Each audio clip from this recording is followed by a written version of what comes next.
Ouais, j'ai mis le recording. Ah, il y a le robot, voilà, c'est Marie là. Voilà, donc les laptops et le robot, le robot est là. Voilà, donc tout le monde est là en espérant qu'on s'arrête sur aussi là. Voilà, donc on est bon. Donc, ok, donc on est page 117a, Koufiou Zahin Amoudalef. Donc on est encore dans l'histoire du Hallel. Euh, et souvent, maintenant, il faut. Donc, voilà. Ok, donc on est en fait, donc c'est dans la page 117a, on est dans les grandes lignes de la Gemara, ça veut dire les moyennes lignes de la Gemara, quoi. Ça veut dire pas encore les très grandes lignes, mais les moyennes lignes de la Gemara. Dans la troisième moyenne ligne, on est au Mi-Amaro, à l'Alizé Mi-Amaro, donc on est dans la troisième grande ligne. J'aurais dit, tu vois, là où, on va dire, là où les Tosfot, ils s'arrêtent, quoi. Troisième grande ligne, troisième moyenne ligne après Tosfot, vers le milieu de la ligne, quoi, grosso modo, où on est donc plutôt vers le dernier tiers quoi, de la ligne. Voilà, voilà. C'est analysé mi-amaro. Donc, voilà. Donc, je ne sais pas si vous l'avez. C'est après, c'est la ligne qui commence par Tefilot David Ben Ishai, Altikré, Kalou, Tefilot Ben Ishai et la Kol Elou. On a vu qu'il y avait un avis qui disait que tout avait été écrit par David, etc. C'est la marloquette qu'on avait la semaine dernière. Est-ce que les psaumes de David, ils s'arrêtaient en fait au deuxième livre ou bien tout avait été écrit par David, etc. Ok, donc maintenant, la Gemara nous demande, après avoir demandé qui en fait a écrit les psaumes, donc elle dit, bon, on a vu que c'était une discussion, est-ce que c'est que les deux premiers livres ou tout le livre? Dans tous les cas, maintenant, la Gemara demande qui a écrit le Hallel. Donc, puisque ce Hallel, on a vu, donc toute la souguerre était de savoir qu'il y a une misva, donc de dire le Hallel à chaque fois qu'on a été libéré d'un problème ou quelque chose comme ça. Donc, la question est de savoir, donc la Gemara demande, il a les émis à Maro. Donc, qui a écrit le Hallel, de quand il date, voilà, qui a écrit le Hallel. Donc, Rabbi aussi, Omer, Rabbi aussi dit, Elazar béni Omer, ça veut dire mon fils Elazar dit, donc c'est ok, ici son fils, Moshe ve Israël amrou besha shalom minayam. Ça veut dire c'est Moshe et les enfants d'Israël qui l'ont dit lorsqu'ils sont sortis de la mer Rouge. Et donc, ça veut dire qu'à part Adashir Moshe, à part avoir dit Adashir Moshe, Obne Israël, Adashir Azot Lachem, a priori, il y aurait eu un autre chant qu'ils auraient dit, et ce chant, en fait, c'est le Hallel. Et voilà. Et en fait, tout ça, c'est parce qu'en fait, dans le texte du Hallel, on voit bien qu'on parle de l'ouverture de la mer Rouge. Il y a marqué, ça commence Betset Israël, Mitzrayim, Bet Yaakov, Mamloez, Ayamra, Vayanos, Ayardan, Isov, Leachor. Donc, c'est-à-dire, voilà, quand les Israël sont sortis d'Égypte, voilà, Aïta Yehuda le Kocho, Israël Shilotav. Donc, beaucoup des psaumes du Hallel, ils sont une allusion à la sortie d'Égypte et à l'ouverture de la mer Rouge. Donc, voilà, comment ça commence, ça commence, j'ai oublié comment ça commence, mais bon, tu vois, ça fait sur, voilà, comment ça commence, Alléluia, le Abdé Hachem, comment ça commence, j'ai oublié comment ça commence, mais en tout cas, enfin, il y a plein, c'est clairement, il y a plein de versets, c'est le récit, il y a plein de versets, en tout cas, qui sont une allusion à la sortie d'Égypte et à l'ouverture de la mer Rouge, donc c'est logique de penser que ça serait qu'il a été écrit à cette occasion, quoi. C'est bon, que je mets là devant moi, comme ça, au moins, c'est clair. C'est bon. Voilà. J'arrive. Ouais, ouais. Tu vois, ouais, ça veut dire, au début, c'est un peu général, c'est Moshi Biakiataba et Banim Semecha, mais on a l'impression, voilà, en tous les cas, ça fait sens en tous les cas. Le deuxième mise-mort qui est Bezat Israël, Mitzrayim, Bet Yaakov, Mam Loez, Yamraya, Vayanos, Nisov Lachor, etc. A priori, ça parle en fait de l'ouverture de la mer Rouge, donc c'est logique de penser que ça a été écrit en fait à l'ouverture de la mer Rouge par Moshe et les enfants d'Israël et que ça aurait été ça la chanson qu'ils ont chantée par sur Moshe. Ok, ça c'est ce qu'il dit, comment il dit Elazar, le fils de, comment il s'appelle, de Rabbi, j'ai oublié son nom, de Rabbi aussi. Donc, ok, j'ai nominé le Chaloukin Alav Chaverav. Donc, en tout cas, Rabbi aussi, il cite les amis maintenant de son fils. Il veut Chaloukin Alav Chaverav. Donc, ça veut dire les amis de mon fils, ils discutent sur lui, l'Omar, en disant, chez David Amaro, que c'est David qui a écrit le Hallel. Donc, a priori, quand ça, on ne sait pas exactement. Peut-être quand ils ont amené l'Arche Sainte à Jérusalem, sûrement, ça veut dire, je dis ça comme ça, en devinant, hein, sans avoir aucun truc. Venirin Devarav Midivrem, dans tous les cas, il dit, donc, disons que c'est a priori selon les amis, on va dire que selon les amis du fils, ça serait en fait, David, il aurait dit a priori, on va dire, quand ils ont emmené l'Arche sainte à Jérusalem, puisque c'est ça la grande joie que David il a dans sa vie, grosso modo, c'est quand il ramène l'Arche sainte à Jérusalem. Et ça pourrait rentrer dans les psaumes, puisque en fait, on voit, tu vois, c'est-à-dire que voilà, Zahachar Lachem, Sadikim Yavovo, tous ces machins, on a quand même dans la fin de des psaumes, on a vraiment l'impression de quelqu'un qui rentre dans une ville, qu'on fait rentrer quelque chose dans un. Tu vois, ça veut dire ça rentrerait bien si on dit que c'est l'Arche sainte qui rentre dans Jérusalem, ça entrerait bien avec la femme Baruch Haba Beshem Hashem, Baruch Chalim Bet Hashem, tu vois, tu vois comment c'est. J'ai oublié, enfin, par tout ça, quoi. Il y a plein de versets qui ont l'impression on inaugure quelque chose, tu vois. Événement soit abonné, Maïtale Roshpina, ça veut dire à la fin, tu vois, on a plus l'impression on a l'impression d'une inauguration et de quelque chose, tu vois, tu vois, Zahachar Lachem, Sadikim Yehovo, tu vois, tout ça, quoi. À la fin des psaumes, on a plus l'impression qu'on a, plutôt que, en fait, de parler de la sortie d'Égypte, on a l'impression qu'on est en train de parler plutôt de l'inauguration de quelque chose, qu'on fait rentrer quelque chose quelque part. Donc, à mon avis, c'est ça ce qui pousserait, en fait, les amis du fils de dire que ça a été fait par David. Et j'imagine quand on rentre l'Arche sainte à Jérusalem. C'est ce que j'ai l'impression. Je ne sais pas si quelqu'un le dit, mais tu vois, c'est mon impression. Et il dit, en tous les cas, il dit, Venirim devarav midivrehem, et ça veut dire, les paroles de mon fils, ça veut dire, du fils donc de Rabbi Eliezer, du fils de Rabbi Eliezer, elles ont l'air plus logiques que ce que ses amis disent. Le fils de Rabbi Yossi, pardon, Rabbi Eliezer, le fils de Rabbi Yossi. Pourquoi? À cause d'un argument qui est Efshar Israël, Shachatu et Israël, Avenatu Lulavehem. Est-ce que c'est possible que, donc, à partir, a priori, de la sortie d'Égypte, les venus Israël, a priori, ils ont fait le Korban Pessah. Ils l'ont fait, a priori, une fois en tous les cas. C'est-à-dire, on sait que les Juifs, ils ont fait dans le désert une seule fois le Korban Pessah. Mais ensuite, a priori, ils l'ont fait quand ils sont arrivés en Israël à l'époque de Josué. Et ça veut dire, entre Josué, par exemple, et David, il y a 400 ans, à peu près. Donc, pas 400 ans, ouais, 200 ans. Ouais, ça veut dire, ouais, même 400 ans, 400 ans, 400 ans. Il y a 400 ans entre Josué et David, il y a 400 ans. Donc, pendant, ok, ils ont fait 3 ans en Pessah et ils n'avaient pas de Hallel à dire qu'est-ce qu'ils faisaient, tu vois, puisque normalement, la Hallel était dit le soir du Seder, voilà, où, tu vois, où on faisait la Shrita, on faisait la Shrita du Korban Pessah, où on devait lire le Hallel quand on fait le Lulav. Donc, pendant 300 ans, ils ont fait la mesure du Lulav et ils ne disaient pas le Hallel avec le Lulav. Tu vois, c'est pas probable, tu vois, c'est ce qu'il veut dire. Donc, Shah Israël, Shahatou et Bisrem, ça veut dire est-ce que c'est possible que pendant 300 ans, les Bnei Israël, ils ont fait leur Korban Pessah, mais n'a plus le AVN et qu'ils ont pris le Lulav, Venu à Mouchira, et qu'ils ne disaient pas le Hallel, ou ils n'avaient pas de Shira à dire. Donc, a priori, pour lui, ce n'est pas envisageable qu'ils avaient un autre texte voilà, qui faisait quelque chose d'autre. Donc, a priori, donc, il veut dire, c'est sûr que le Hallel, en fait, il date de la sortie d'Égypte. Je vais faire remonter à ça. D'avoir à faire, donc, ok, tout ça, c'est possible. Je vais dire, ok, whatever. Je vais dire, ouais, bah, why not, je vais dire. Non, mais bref, c'est comme je vous dis, ça veut dire qu'on n'a vraiment pas l'impression, c'est-à-dire que l'Agma, elle va revenir après sur cette mise-là de faire le Hallel quand on est libéré quand on est sauvé d'une délivrance et des choses pareilles. Et on n'a pas l'impression que c'était très clair chez eux, tu vois. On n'a pas l'impression que, tu vois, ça veut dire quand est-ce que ça a commencé, tu vois. Donc, en tous les cas, ok, on va reprendre cet argument-là en disant, est-ce que c'est possible que les Bnei Israël, ils ont fait Sukkot et Pessah pendant 3 siècles sans avoir le Hallel? Moi, je ne sais pas, tu vois, c'est comme je vous dis, pour moi, je ne vois pas ça vraiment comme une véritable question, parce que comme je vous dis, la mitzvah de mettre les téphilines, elle a été donnée après la sortie d'Égypte, et c'est clair que le texte du schéma, il n'avait pas le texte tu vois ce que je veux dire, de Vayam Shamo, tout ça.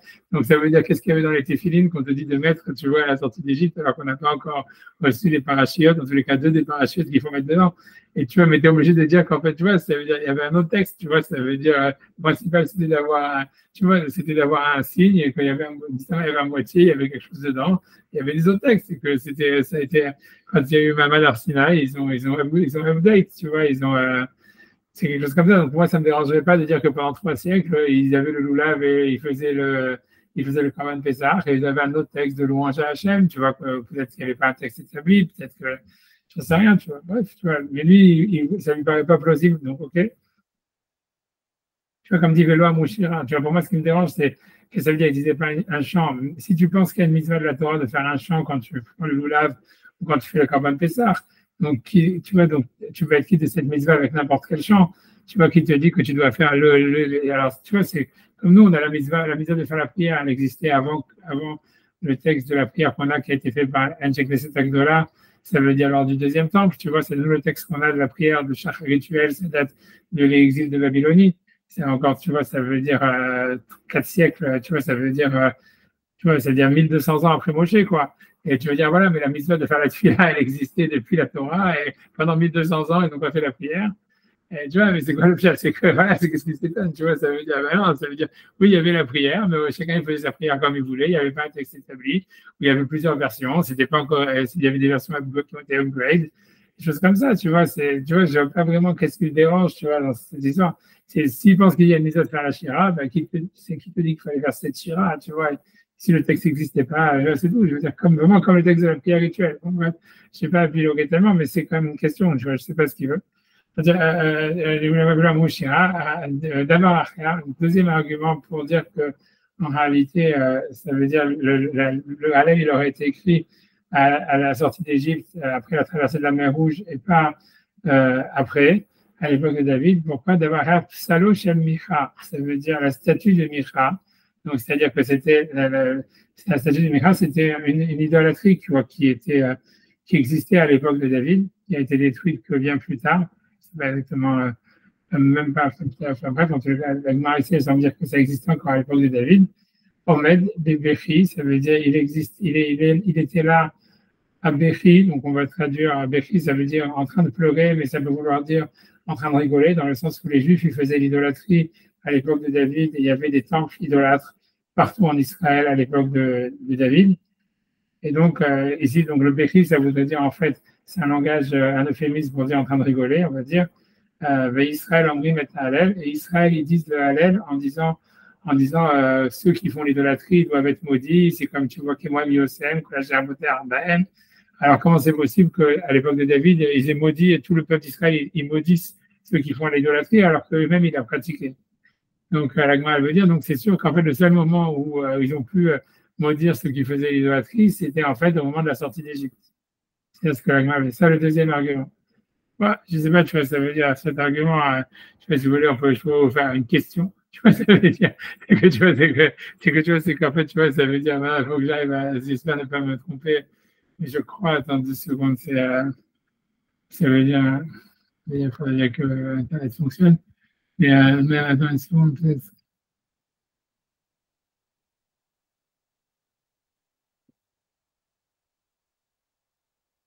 Bof, tu vois, ok, désolé, sur ça, mais 10 secondes, voilà. Ah ben voilà la question, si j'arrive à faire ça 1 seconde. Je vais vous faire un share screen. J'y arrive. Ouais, moyen. 2 secondes, comment je peux y arriver?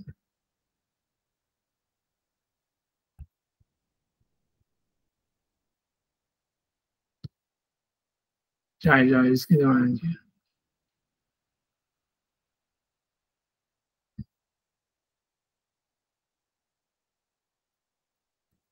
Alors, en fait, alors, si vous voulez, il y a une question du Marsha qui vient à partir de ce passage de la Gemara, en fait, parce que il faut que j'arrive à zoomer. Si j'y arrive, excusez-moi un petit peu de tout ça. Là, je pense que je peux zoomer, si je zoome, voilà, ça va. Voilà, c'est un passouk parce que si vous voulez, la question du marcha qui vient d'un passage de la Gemara, qui est un midrash qui est très connu en réalité, où la Gemara, il y a un verset dans Zechariah qui dit Va'avar bayam tsara veika bayam galim. C'est un verset dans le prophète Zacharie qui dit il a passé dans la mer la tsara, ça veut dire avec donc le malheur, et il a frappé avec dans la mer en faisant des vagues. Et là-bas, la Gemara dit Amar Rabbi Yochanan, Zepsialo Shel Micha. Ça nous apprend que c'est-à-dire que les Israël, quand ils ont traversé la mer Rouge, ils avaient avec eux justement cette statue de Micha, qui va être donc une idolâtrie qui va rester plusieurs siècles en Israël, mais qu'en fait, il avait importé avec eux, en fait, en d'Égypte, quoi.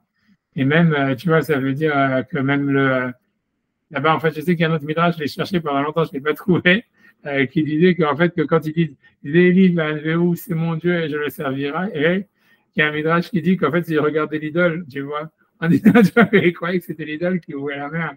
Et que tu vois, et tu vois, ça veut dire en tous les cas, et c'est pour ça qu'Hachem il était énervé, tu vois, c'est la source du midrash qui dit que quand les anges, ils voulaient en fait refermer la mer sur les Juifs en disant, Alalou, Vodazara, ceux-là ils servent l'idole et ceux-là ils servent les idoles, tu vois.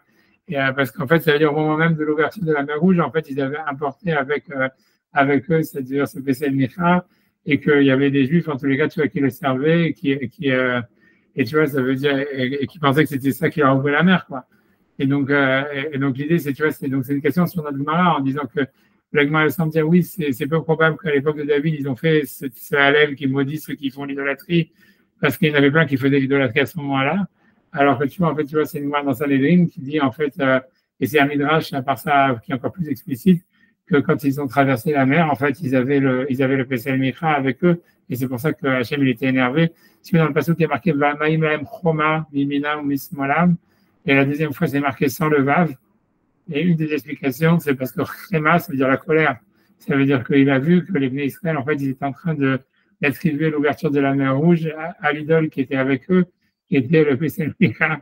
Et tu vois, et voilà. Et donc, la question est de dire comment est-ce que tu peux dire, en fait, que.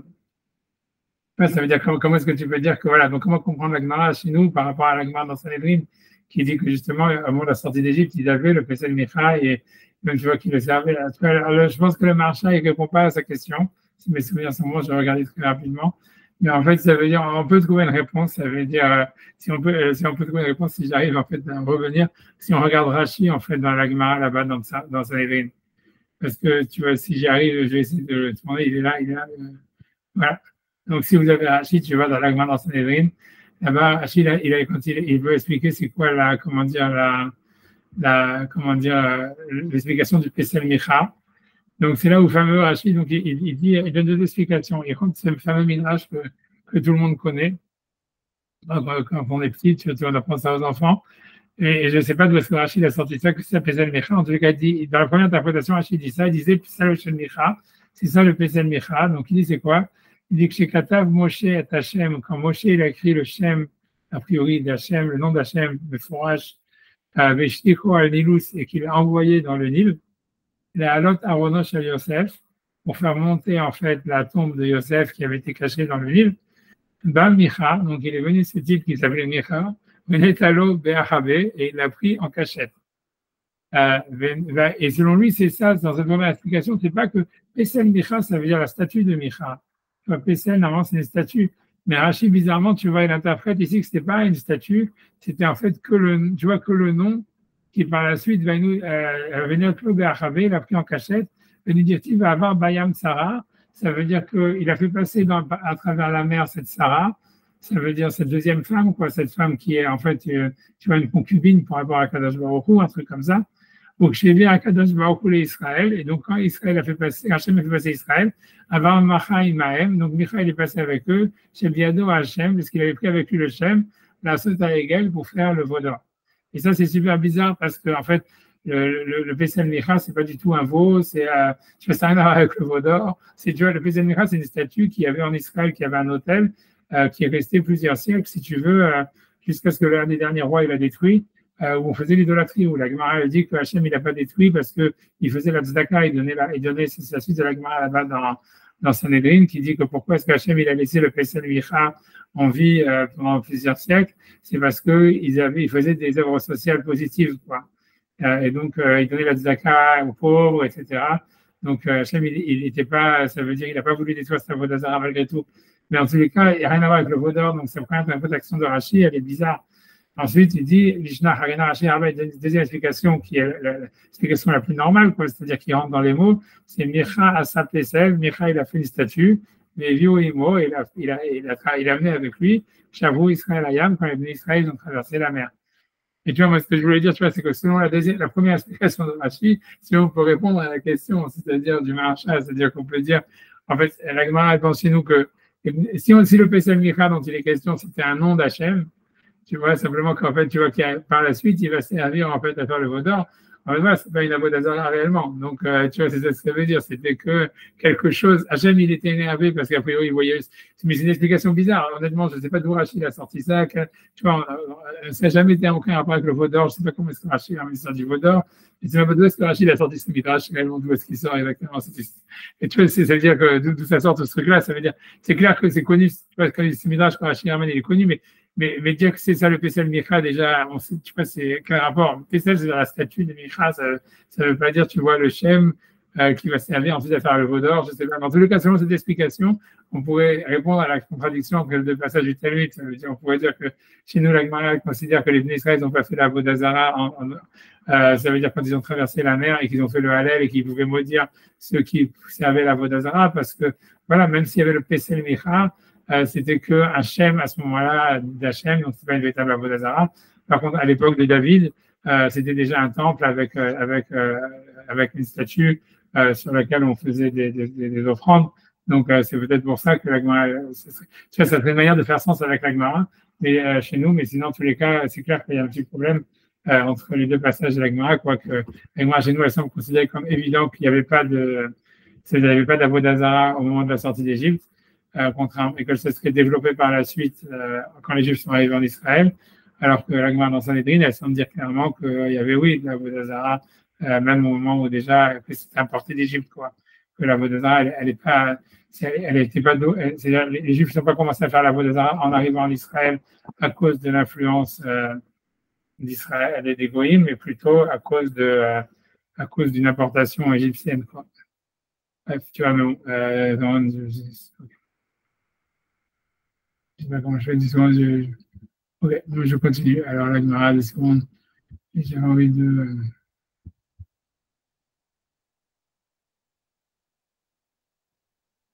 Ok, donc j'avance.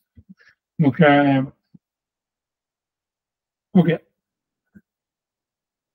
on peut faire Hashbam sur ça. Je ne sais pas s'il y a quand même des Hashbam là-dessus. Oui, c'est des Rashi, si il y a des Rashi aussi, Rashi. Alors, non, il n'y a pas de Rashi en fait. Non. Si, 2 secondes. Efshar Israël. Donc, Rashi, c'est dans l'avant-dernière grande ligne en haut de la page. Efshar Israël, Shochatin et Bisraël. Est-ce que c'est possible que les Bnei Israël faisaient le Korban Pessah? C'est-à-dire Metziat Mitzrayim, ça veut dire de la sortie d'Égypte vers David jusqu'à l'époque de David, où il y a à peu près 4 siècles, 3 siècles plus, qui faisait le Korban Pessah et qui faisait le Lulav. Velo Amrou Alav Halel et qui ne faisait pas le Halel quand il faisait le Korban Pessah ou quand il faisait, tu vois, ça veut dire quand il faisait le Lulav pendant 3 siècles. Donc c'est pour ça qu'il veut dire, c'est logique que le texte en fait il est plus ancien, qu'il date de la sortie d'Égypte. Tu vois, donc ensuite, la Gemara dit, deuxième explication, pourquoi c'est peu probable de penser que ça a été créé à l'époque de David, parce qu'à l'époque de David, il y avait l'idolâtrie qui était pratiquée. Or, dans la Hallel, on maudit ceux qui pratiquent l'idolâtrie.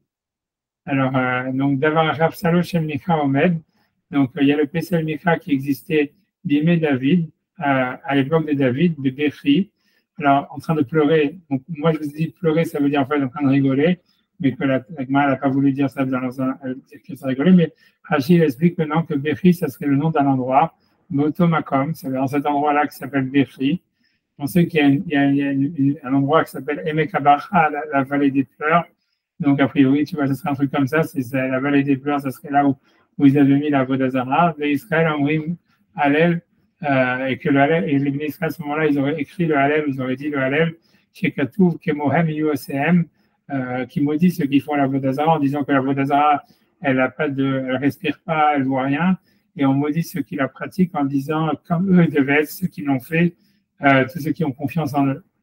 Et donc voilà, c'est peu probable que le Hallel ait été écrit à une époque où la Vodazara a été pratiquée.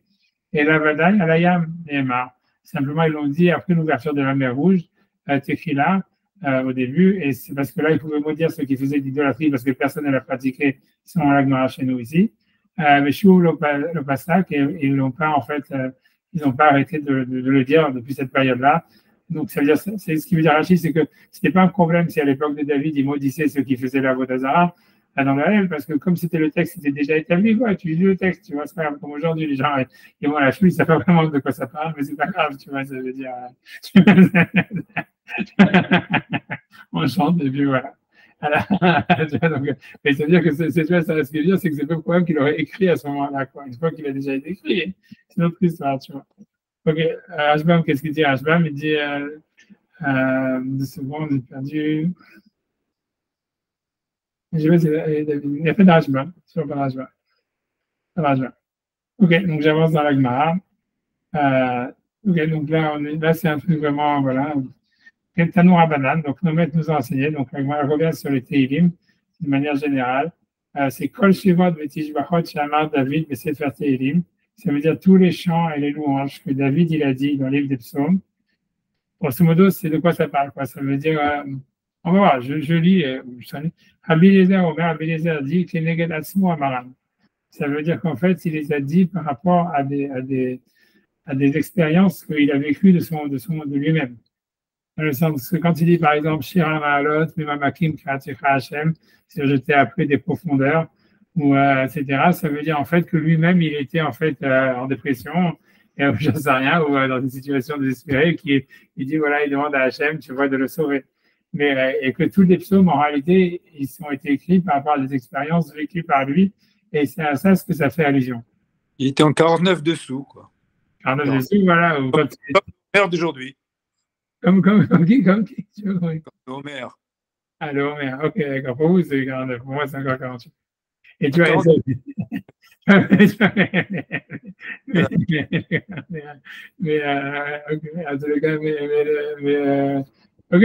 tu vois, ok, mais en tous les cas, ça veut dire, même quand il est heureux, la même chose, tu vois, quand il dit, ça veut dire à chaque fois, c'est en allusion, en fait, à des problèmes, tu vois, ça veut dire, ça veut dire à ces problèmes qu'il a vécu, bien que c'est super bizarre, tu vois, c'est-à-dire des trucs que c'est pratiquement impossible de penser ça. Par exemple, quand tu vas dire Al Narod Babel, Sham Yashavnu, Gambachenu, Bezachenu et Sion, ça veut dire sur les fleuves de Babylonie, nous nous asseyons et nous pleurions en se souvenant de Sion. Tu vois que c'est un psaume, tu vois, on a du mal à croire que David, il était, c'est comme les Arabes, ils disent, tu vois, qu'il était en rêve, il est parti en Jérusalem, il est parti en rêve en Babylonie, je ne sais pas, tu vois, il a été, je ne sais pas, c'est-à-dire, bon, c'est pour ça que cet avis, il est bizarre, je ne sais pas ce que ça veut dire, mais en tout cas, c'est ce que l'Agma a dit, est-ce que, peut-être, c'est ce que l'Agma a dit, en tout cas, l'Agma, cet avis-là, il dit comme ça, Rabbi Eliezer Omer, c'est très étrange, il dit que Neged Asmo Amaran, ça veut dire c'est des choses qu'il a vécues lui-même. Je sais pas comment interpréter ça. Rabbi Yoshua Omer, et l'autre avis, il est aussi bizarre que le premier.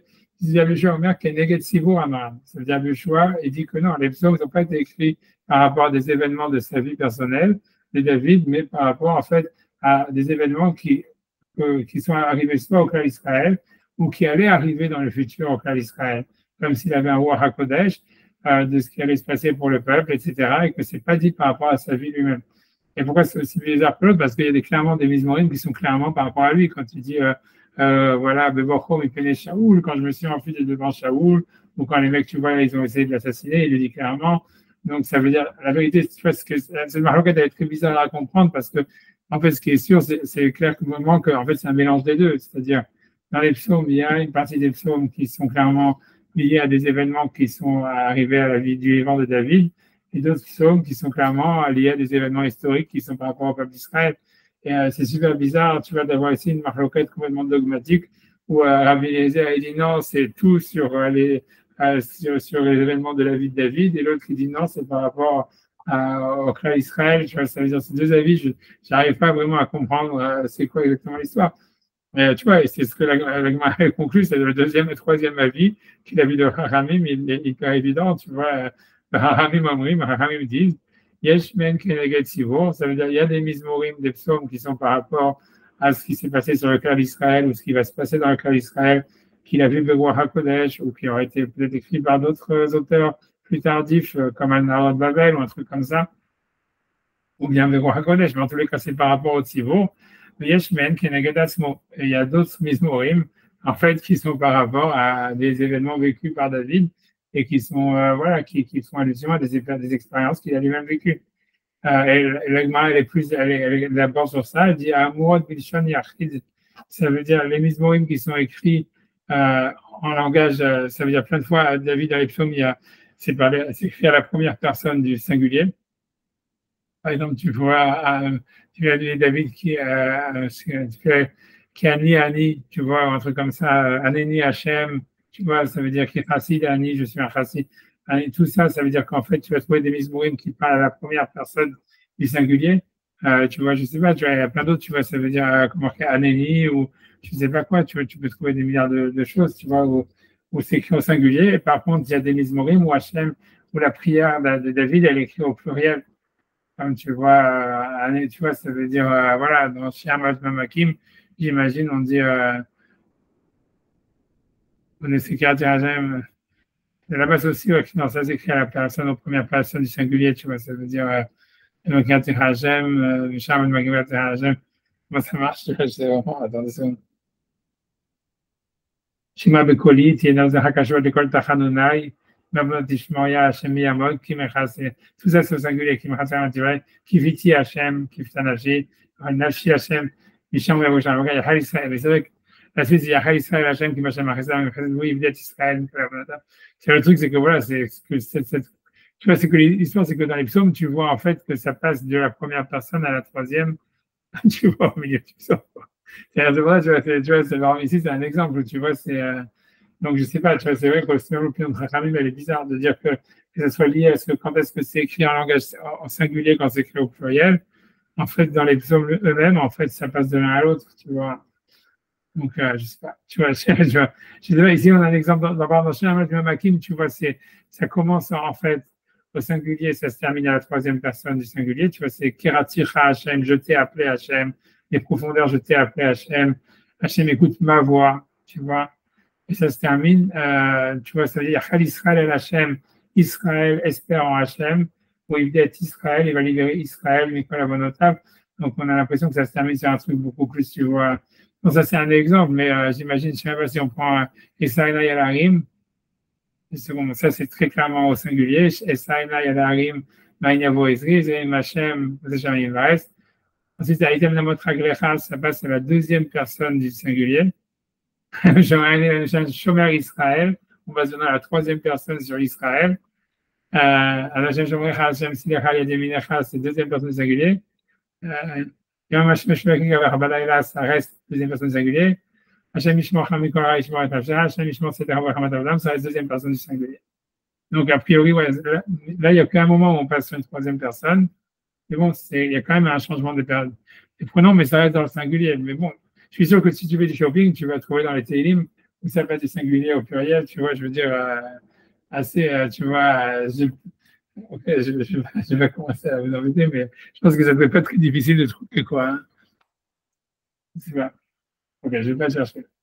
Donc, en tout cas, bref, en tout cas, les trois avis sont bizarres. Honnêtement, pour moi, ça veut dire le premier avis qui dit que tout est par rapport à David, le deuxième avis qui dit que tout est par rapport au cas Israël, le troisième avis qui dit que ça dépend si c'est au singulier ou au pluriel. En fait, moi, je sais pas, tu vois, je sais pas, j'ai pas lu les commentaires ni rien, mais ça veut dire.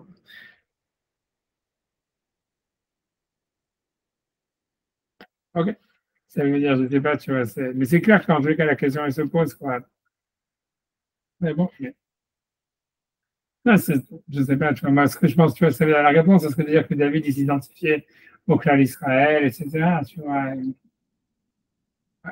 j'avance, tu vois, j'avance, Ok, ok. Donc maintenant, la Gemara continue encore à faire, à donner des explications sur les psaumes.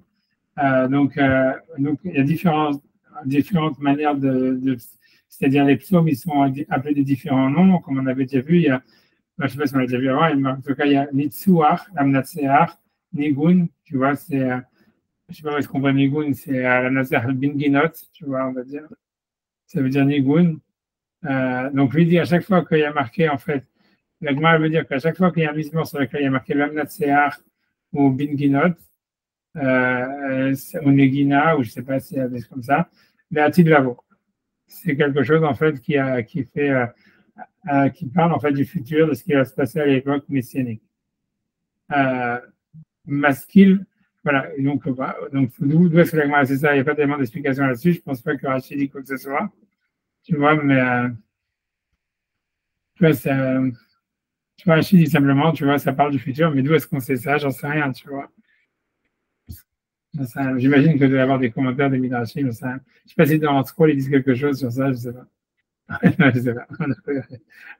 Donc, Nugun Nashati d'abord maskil à l'idée de Tourgeman. Ça veut dire maskil, ça voudrait dire que ça a été dit par un. Ça veut dire il y avait un. Tourgeman, ça veut dire l'interprète. Donc, tu vois, a priori, ce qu'ils appellent un Tourgeman, ça voudrait dire en fait qu'il y avait un chanteur, quoi. C'est-à-dire que, tu vois, il y a un soliste. Moi, je pense que c'est ça ce que ça veut dire. Ça veut dire que, parce que, tu vois, à l'époque de, tu vois, Tourgeman, à l'époque de la Tourgeman, c'est de là que ça veut dire le mot, tu vois, Amora.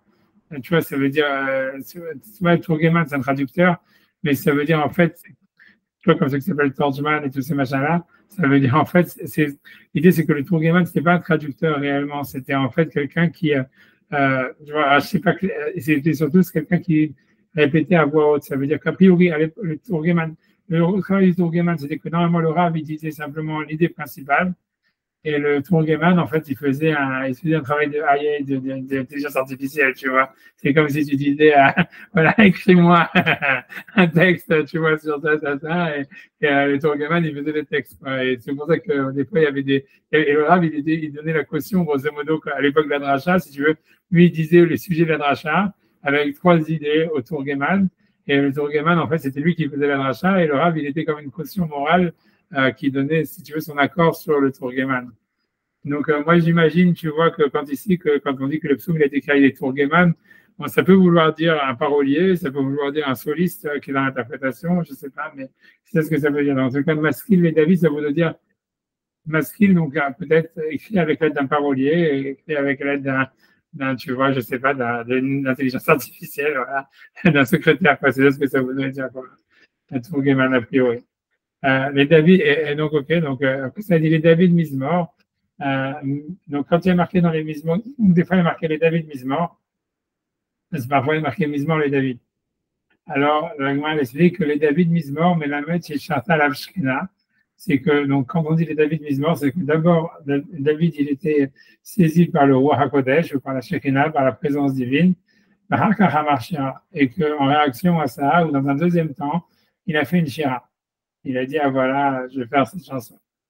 Il a eu l'intuition pour écrire le texte, ou la chanson, ou la musique, j'en sais rien. Mizmor et David, par contre, quand il y a marqué Mizmor et David, Melamed chez Omar Shira, c'est d'abord il a commencé à chanter, et après la Shekinah, elle est venue sur lui.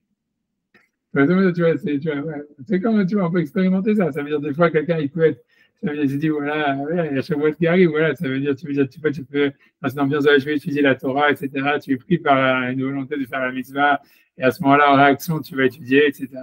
Bien des fois, tu n'as pas envie d'étudier ni rien, tu te forces à étudier, et puis quand tu te forces à étudier, après, tu as la Shrina qui vient, tu as envie d'étudier, etc. Donc, a priori, c'est ce que ça veut dire. Tu vois, c'est ce que c'est la Shrina, elle est venue. Est-ce que la Shira, elle est venue, elle a amené à David au roi HaKodesh? Ça serait Mizmor les David. Et tu vois, c'est quelque chose qui amène à David au roi HaKodesh par le fait même qu'il écrive le Mizmor. Ou bien est-ce que c'est qu'il avait le roi HaKodesh et qu'ensuite il a écrit le Mizmor en réaction au roi HaKodesh? Ok. Elle la mettra. Et donc l'idée, ça veut dire que la chanson, c'est une capacité, quelque chose qui amène à Shrina, grosso modo. Principalement, ce que l'Agma prend de là, c'est que David Amelech, en réalité, pour lui, une manière d'avoir la Shrina ou d'avoir le roi HaKodesh, c'était par la composition musicale ou la composition poétique, tu vois, peu importe, l'écriture d'une shira. Et donc, de la mettra, ça vient d'apprendre, Shena Shrina Shora Nomito Hatzlut. Ça veut dire que donc, la Shrina ne peut pas résider quand on est dans une ambiance de paresse et que donc, a priori, la musique ou la poésie, elle aurait pour but de briser cette ambiance de paresse. L'homme non plus quand on est dans une ambiance de dépression. Donc, la Shira, elle serait là, en fait, pour enlever cette ambiance de dépression. L'homme ni dans une ambiance de rigolade, ça veut dire, a priori, ça veut dire de frivolité, ça veut dire, voilà, je sais pas, voilà, de stupidité, j'en sais rien. Vélo mitor kalotkosh, ni en fait quand on vient avec une tête légère, bien que voilà, la définition de kalutkosh, c'est pas évident de comprendre ce que ça veut dire, mais bon, ça veut dire, a priori, kalutkosh, ça veut dire être, ça veut dire, Tu vois, Khaled Koch, ça veut dire que la Khaled Koch, normalement, c'est toujours attribué beaucoup aux femmes. Et en fait, c'est l'idée d'être volatile. Tu vois, voilà, c'est d'être volatile, de passer d'une idée à une autre, de passer, voilà, tu vois, voilà, d'avoir un côté comme ça, volatile. On va traduire ça comme ça, tu vois. Mais l'homme était en Dvarim et Tevim, ni en fait, quand on raconte, on parle des paroles qui n'ont aucun veine, qui n'ont aucun sens. Voilà. Et là, donc tout ça, ça veut dire que ça mène pas, c'est pas une bonne ambiance en fait pour se mettre à avoir le roi HaKodesh ou pour avoir la Shekhinah, qui amènerait en fait, tu vois, à l'étude comme il faut, etc. Et là, mitor dvar simcha shel mitzvah. Mais en fait, pour que en fait quelqu'un ait une siyata d'Ishmaïa dans son étude et qu'il puisse avoir la Shekhinah, il faut qu'il rentre dans une parole de simcha shel mitzvah. Donc, il faut avoir la joie, mais une joie de mitzvah. Et donc, a priori, David, ça lui procurait une joie, le fait de composer de la musique ou de composer des poèmes. Et donc, ça lui a amené au HaKodesh. Et tu vois, chez Nehemar, et donc, donc bien qu'elle a dit que c'est ça la source, l'Agma, si elle nous ramène une autre source qui est plus explicite, vraiment, c'est Vata Kekuli Menagen, Vaya Kenagen Amenagen, Vati Alav Yad Hashem. Si on peut regarder le passage, 2 secondes, si j'y arrive, je ne sais pas, 2 secondes. Si on le passage, Menagen.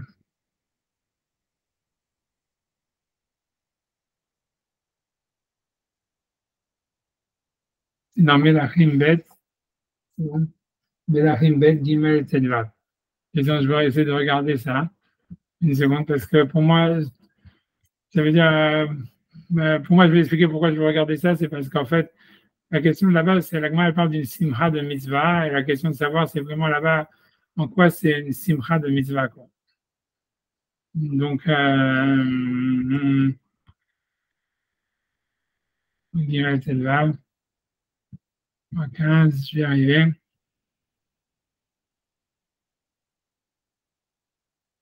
Voilà, donc 2 secondes, je vais remettre. Je vais share screen. Si j'y arrive. Ouais, c'est bon.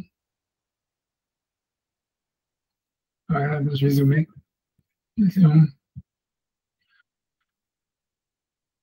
Tu vois, ça veut dire qu'en fait, donc, là-bas, ça nous parle en fait d'une histoire où en fait, il y a le roi d'Israël et le roi de Juda et encore un autre roi, le roi de Édom, qui partent faire une guerre contre le roi de Moab. Et en fait, ils demandent en fait la bracha, avant de partir en guerre, ils veulent la bracha d'un tzaddik, quoi. Donc ils vont voir en fait, ils vont voir le tzaddik de la génération qui est Elisha, tu vois, qui fait des miracles et tout ça, etc. Donc ils vont demander une bracha de Elisha avant de partir en guerre. Et donc le passage qui dit, va Yomer Yehoshaphat. Donc je crois que c'est Yehoshaphat, c'est le roi d'Israël. J'ai oublié, c'est le roi de Juda. Oui, c'est le roi d'Israël. Et tu vois, ça veut dire tu vois, ça veut dire dire Yeshoto Devar Hashem.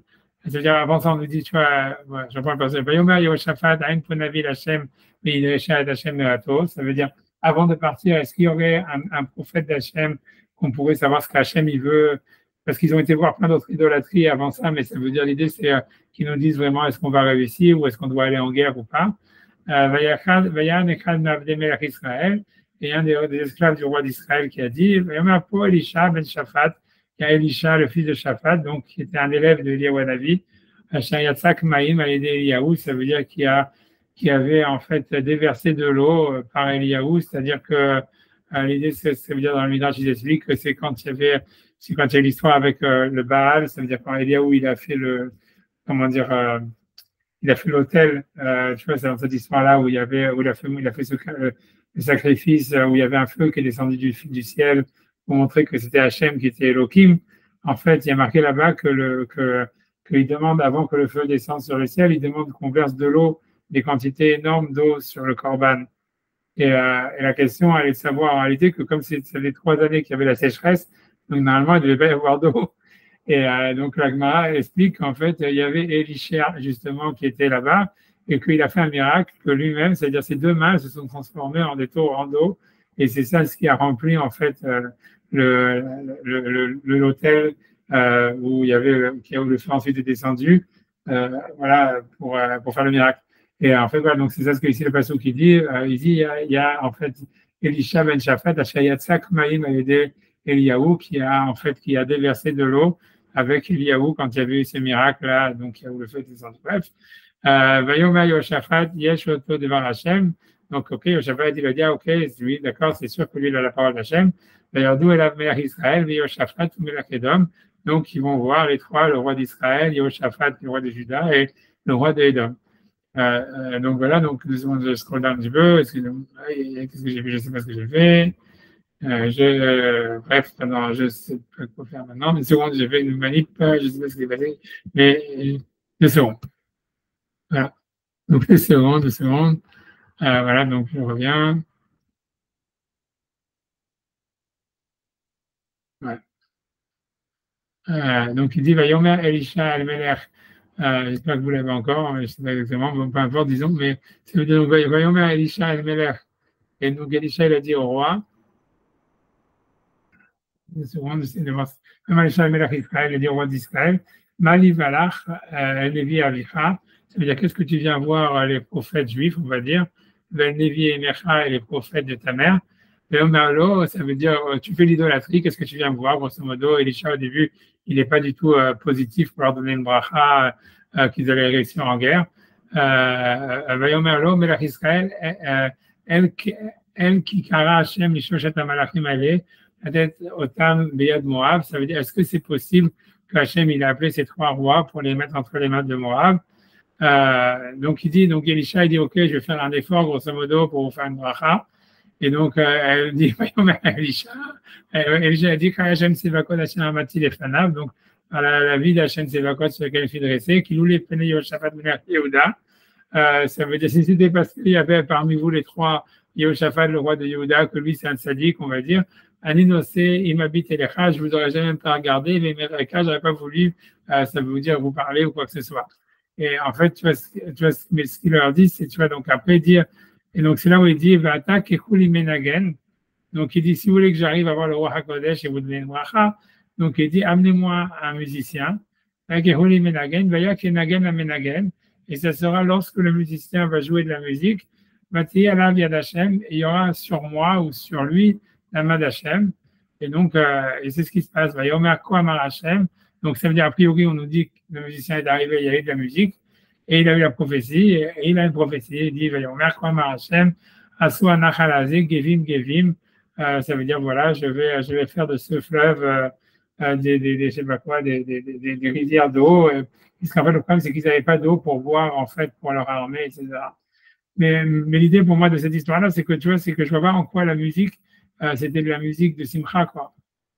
Tu vois, ça veut dire, tu vois, ça veut dire, encore quand tu vois la composition de David Amelach, quand il écrit des psaumes, donc tu dis, voilà, ça c'est la Simcha Shel Mitzvah, tu comprends, tu vois que voilà, ça veut dire, il dit, ok, je vais écrire un psaume, même si c'est une composition musicale ou une composition poétique, et ça va m'amener le roi HaKodesh.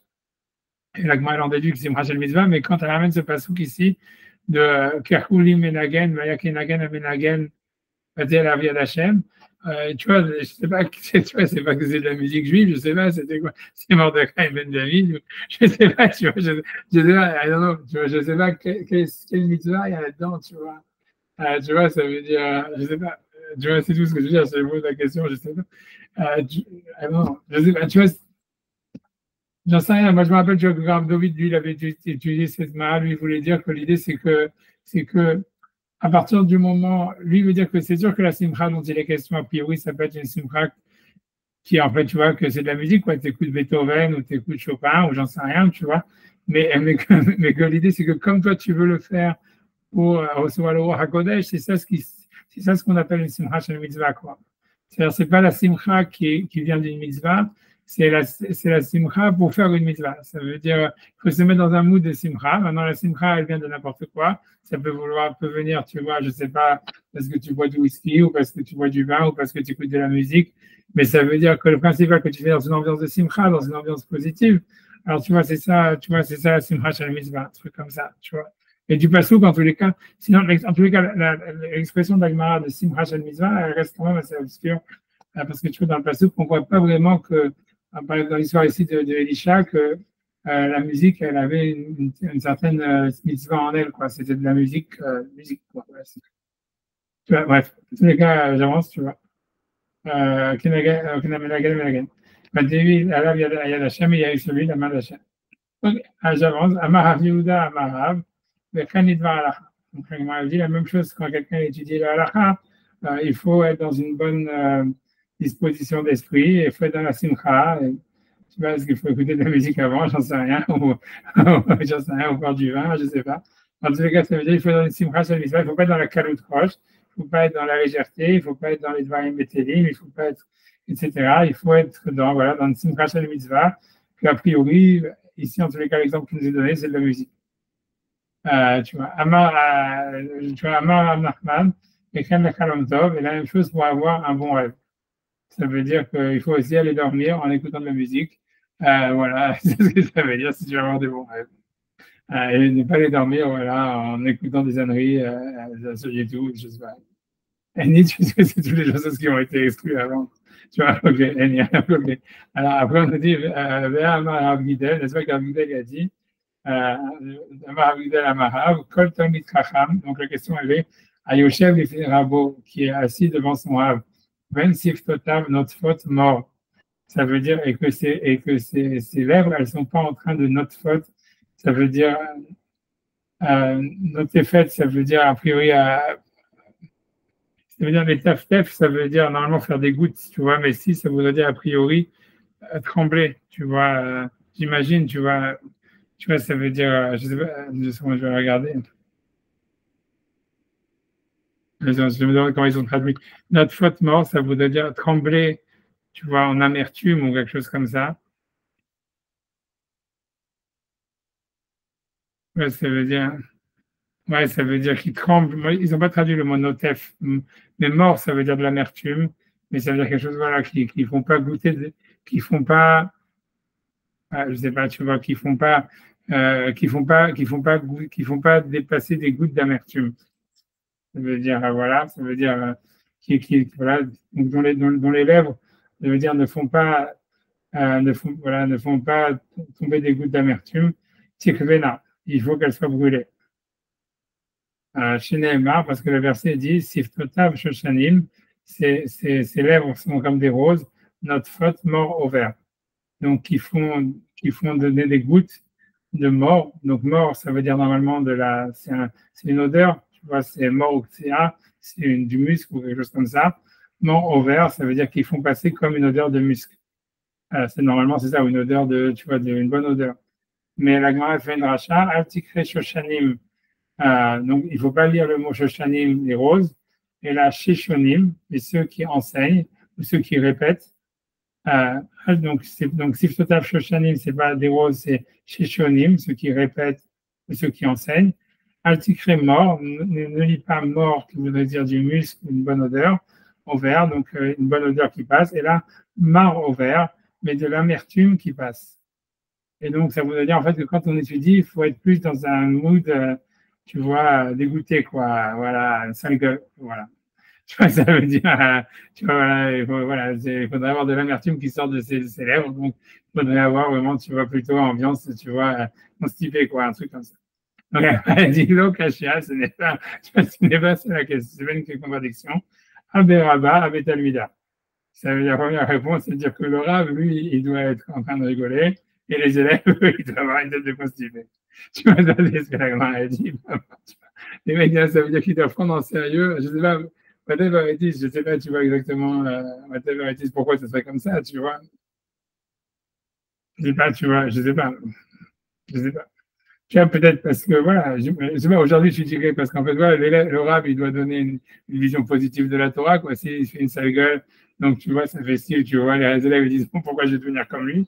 Tu vois, mais d'un autre côté, tu vois, ça veut dire que les élèves, eux, tu vois, ils doivent avoir une tête sérieuse en disant, bon, ça veut dire, on montre du respect, ok, on passe à la rigolade. Je sais rien. En tout cas, c'est ça ce que la Gemara a dit. Ave Betalmida, Viva Itema, et si tu veux, deuxième réponse, Ave Rabba. Les deux, ça parle du rap, ça veut dire qu'il doit avoir une tête sérieuse, voilà, et pas simplement rigolo, et quoi, voilà, pourquoi. Vélo cacha, c'est pas une contradiction. Amikeme des patards, Ça, c'est avant de commencer le cours. Ça veut dire qu'avant de commencer le cours, donc, puisque pour avoir le Ruach HaKodesh, il faut avoir la Simcha. Donc, avant de commencer le cours, il faut soit écouter de la musique, tu vois, quelle que soit la Simcha, puisque on a vu que c'est une Simcha quelconque, mais donc ça veut dire qu'il faut avoir une Simcha.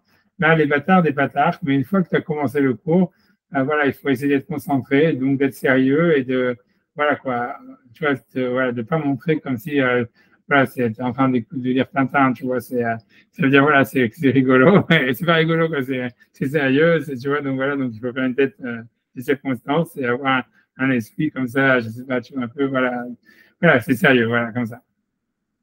Et donc, voilà, c'est ce qui dit qu'il y a des rabats, puisque comme on met l'histoire de rabats, mais kamé des patach ou les rabanan, ça veut dire avant de commencer le cours, Amar Milta Devdikuta, ça veut dire qu'il disait quelque chose qui faisait rigoler, ou patkou rabanan. Et donc, et les rabs et les élèves, ils rigolaient. Pour le Vassov, mais à la fin, donc je ne sais pas ce qu'il faisait au milieu, Yativ Mata, il s'est essayé avec crainte au patam. Le Vassov, c'est pas au début, ouais. C'est au début, ça veut dire le Vassov après la blague, c'est ce que ça veut dire. Après la blague. Tu vois ce que ça veut dire, le Vassov après la blague. Yativ Mata, ça veut dire s'essayer avec crainte au patar Bishmata et commencer à expliquer l'enseignement ou à donner le cours. Ok. Je ne sais pas si c'est des rachis là-dessus, j'en sais rien. Est-ce qu'il y a des rachis?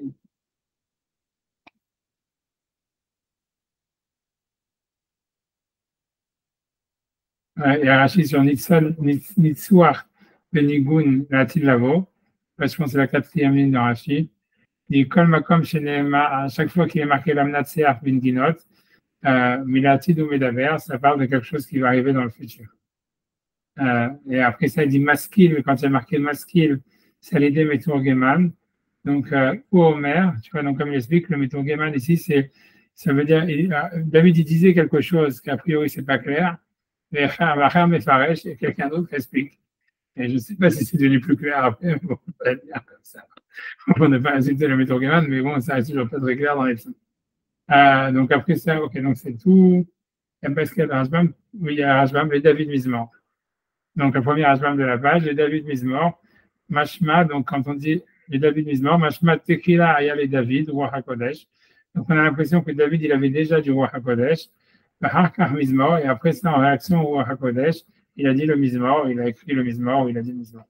Mizmor les David, par contre, Mizmor les David, Mashma Mitoch Mizmor, c'est en écrivant le Mizmor, en chantant le Mizmor, Ba Shechina les David, ça veut dire la Shekhina, elle est venue sur David pour avoir la prophétie et faire le Mizmor. Souvent, elle est la maître Mikan, la maître Mikan pour t'enseigner ici. Mikan Atalamed, et là tu apprends, Vega Mipasu Kachea Mokiach, parce que la question de Rachid, c'est que, du Rajbam, c'est d'un côté, la Gemara te dit qu'on apprend d'ici qu'il faut la Simcha pour avoir le Ruach HaKodesh, on apprend de David, et après ça, il dit de là, tu l'apprends, ensuite, elle suit le verset qu'on a vu, qui parle de Elisha avec Yehoshaphat. Donc, au niveau de la structure, on ne comprend pas vraiment où est la preuve, quoi. Et donc, c'est pour ça que Rajbam me dit, en fait, la preuve, elle est des deux, quoi. Mikan Atalamad, ça veut dire de l'histoire de David qui faisait un mise-mort pour se rendre heureux, pour avoir le Ruach HaKodesh. Donc, on voit que le Ruach HaKodesh, il vient par la Simcha, et que ce soit une Simcha de mitzvah. Maintenant, de l'autre pasuk, Vegami pasuk achar, donc de l'autre verset qui parle de Elisha, Mochiach, chez Nehemar, puisque là-bas, on voit, Ve'ata kechuli menagen, ça veut dire le menagen, le musicien, il va permettre à Elisha d'avoir une prophétie positive pour les rois qui étaient venus le consulter, et que sans ça, il n'aurait pas été capable de l'avoir, quoi. Donc, c'est voilà. Donc, mais voilà, donc c'est à cause de la simcha de la musique. Simcha shel mitzvah. Donc, alors maintenant, Rajbam, il pose la question qu'on a. Ça veut dire, dans l'histoire de Elisha, en quoi c'était une simcha de joie? C'est que de la musique. C'est la musique, voilà. Alors, Kiach de Kruli Menagen. Donc, ça veut dire que, comme il dit là-bas, amenez-moi un musicien. Shayam Milkaven Shetishka Lav Shkina. Donc, tu vois, Rajbam, il dit ça. Il dit, pourquoi c'est de la mitzvah? Parce qu'il a fait ça dans l'intention d'avoir la Shkina. L'idée, c'est que, tu vois, ça devient une simcha shel mitzvah. Si tu dis, voilà, je vais écouter de la musique avant d'étudier, alors, en fait, ouais, ça devient une simcha shel mitzvah. Où est-ce qu'elle est la mitzvah? C'est parce qu'en fait, tu fais ça pour la mitzvah. Même chose, si tu prends un whisky, j'en sais rien, avant d'étudier, tu vois, c'est une simcha shel mitzvah. Pourquoi? Parce que tu fais ça pour étudier. Tu prends un café avant d'étudier, tu fais un truc comme ça, tu vas te prendre du chocolat, j'en sais rien. Mais ça veut dire que ce qui fait que c'est de la mitzvah, c'est parce que tu le fais pour étudier. Voilà. C'est un kidouche, tu vois. Ça veut dire que c'était pas ce qu'on apprenait de David. Et David, on a plus l'impression que c'est la mitzvah, parce que c'est de faire le mizmor, tu vois, qui est la mitzvah. Bref, tu vois, ok. J'ai là, avec un lechalom, même chose pour un rêve. Il m'a l'air clichan, mitor kimcha. Si jamais quelqu'un il va dormir en étant heureux, bon, lechalom tov, il va avoir un bon rêve. Aberaba, donc la Gemara avait dit, mais n'est-ce pas qu'il faut avoir une tête plutôt triste, tu vois, ça veut dire qu'il faut avoir de l'amertume qui sort de ses lèvres quand on étudie la Torah. Elle dit que ça parle, donc ça c'est les lèvres, ça c'est le Rav. Donc il dit, Beraba, c'est un mode mitor de Simcha. Ça veut dire le Rav, lui, il doit enseigner ou étudier en étant heureux. Ah, j'imagine, c'est sûr, pour pas donner des idées négatives aux élèves, tu vois. C'est sûr que si jamais le Rav il est dépressif et tout ça, c'est sûr qu'il va déprimer les élèves. Et donc, comme on voit bien qu'il faut que ce soit la Torah soit positive. Donc voilà, maintenant après les élèves, eux, ils doivent, s'ils sont, qu'ils soient sérieux, c'est ça ce que ça veut dire, qu'ils prennent ça au sérieux. Voilà, tu vois, après c'est tout, voilà. Je sais pas si on peut s'arrêter là, comme vous voulez, on peut continuer, comme vous voulez. Ça s'arrête? Ok. Avec un Haksameach, et voilà. Haksameach, de bonnes choses. Voilà, bonne étude avec la Simcha Shel Mitzvah. Merci. Allez, que tout.